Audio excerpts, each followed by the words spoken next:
The Samsung Note series has become somewhat of a hard sell in the last few years. Back in the day, the Galaxy S series was the more mainstream and compact flagship, while the Note was its maxed out, larger brother with a stylus. But with Galaxy S phones getting Plus options now, many consider the Note as just a Galaxy S Plus with a stylus. But say what you will, the Note series is crucial for Samsung, and today we're going to take a look at Samsung's current Note flagship, the Galaxy Note 10 Plus from 2019, and see how it fares in 2020, especially after the launch of some major flagships like the Samsung S20 series and the OnePlus 8 Pro. Here we go.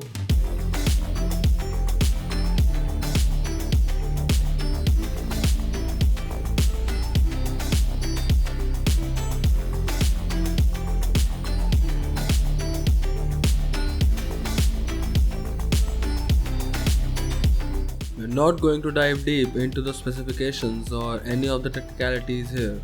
Instead, I will talk more about the experience of using this phone as a daily driver after a few months of regular software updates. Talking about the display, the quality is just fantastic. It's a typical Samsung flagship phone, which means that the colors look gorgeous, better than any other phone on the market. There is a punch hole at the top for the selfie camera, which is better than a notch but still not as good as the clean, uninterrupted display on the OnePlus 7 Pro. There is also a very tiny slot here for the earpiece, which is a bit irritating because dirt and lint tends to get stuck here from time to time. Then there's the fact that the Note 10 Plus is still one of the costliest phones in the market but does not have a higher refresh rate display.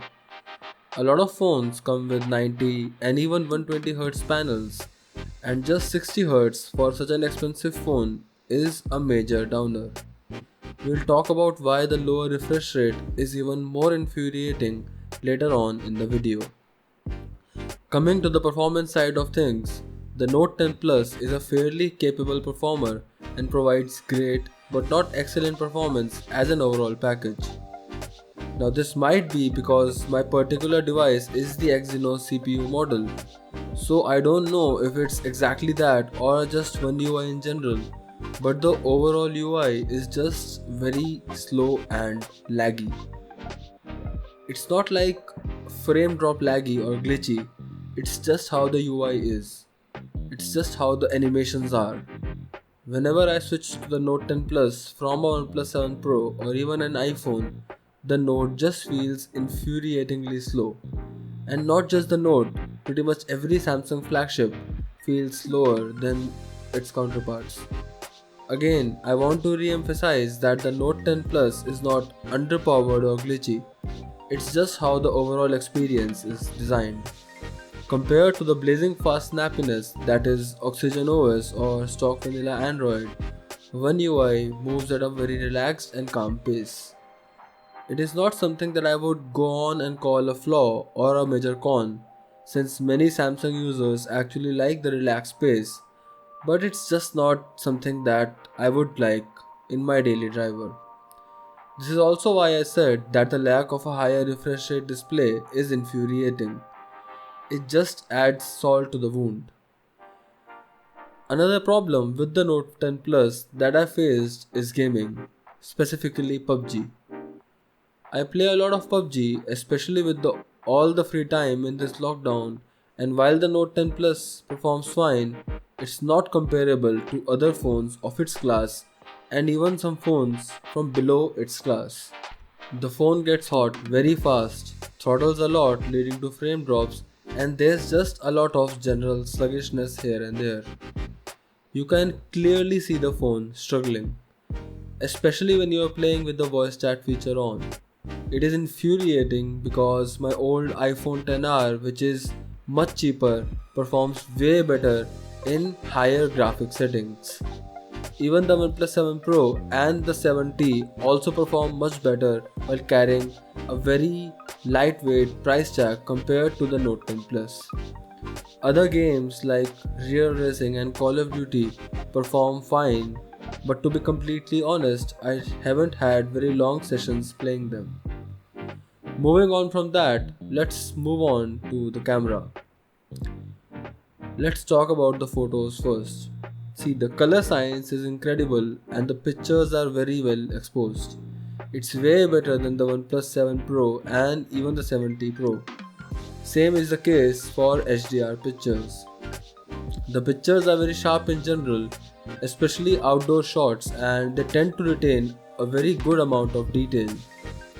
When it comes to skin tones rendering, in outside in natural light, it's very good, it's actually excellent. But when you come indoors, it's pretty much a downer. I'll rate it above average, but not something that stands out. Talking about the night mode, the pictures are very well exposed and night mode supports all three lenses, but the pictures, while well exposed, are just not as sharp as I would like. The portrait mode, on the other hand, has excellent bokeh even in the 16mm focal length. The selfie mode has a wide angle mode and does a pretty good job at skin tones and HDR mode. But what's bad about the photo taking capability of the Note 10 Plus is that the wide angle lens creates too much distortion and the flares just don't fare well.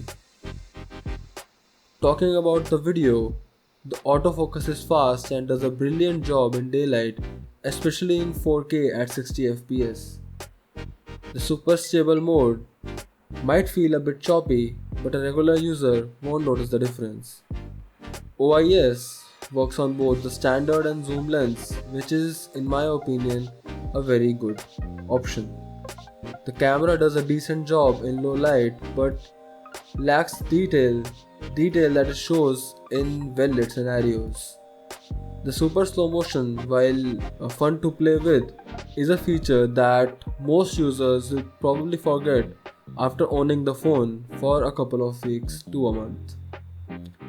Now, what's particularly bad in the video department is that all the lenses are not usable in 4K at 60 fps, and sometimes there's a lot of noise in indoor videos.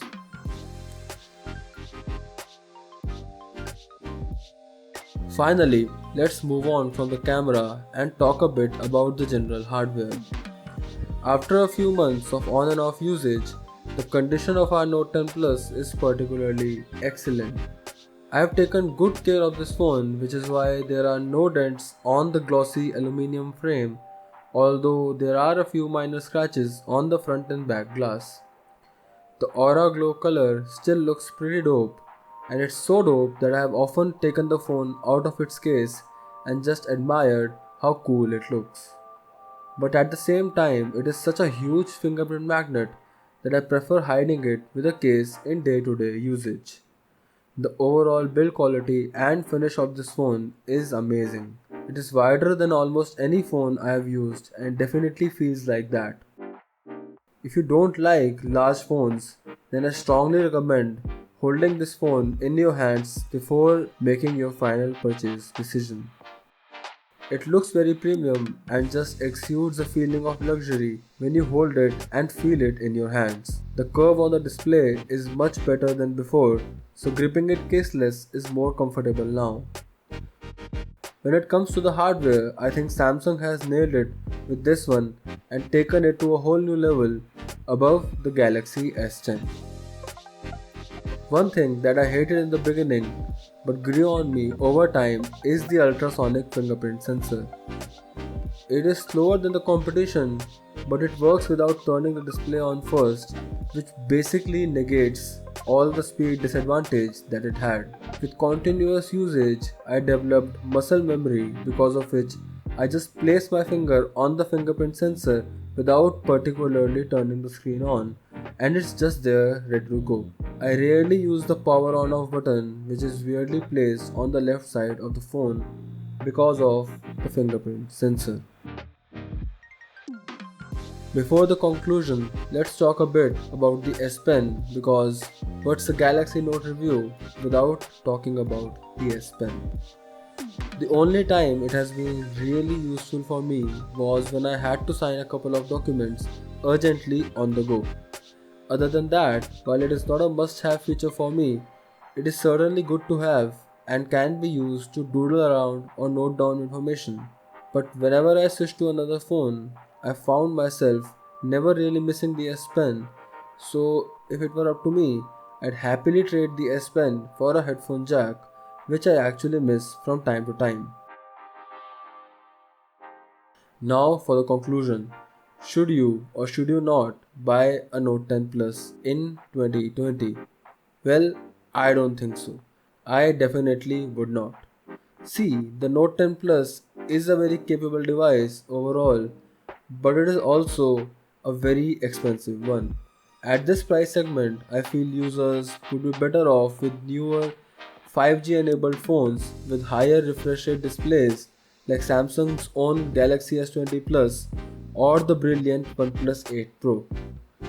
These devices are cheaper or around the same price point but have features that make them more future proof and better overall packages. Now, if you're getting a good price or a deal or something for the Note 10 Plus, then by all means, it's still a great phone for general use. Although, I would like to emphasize that it's definitely not the best one.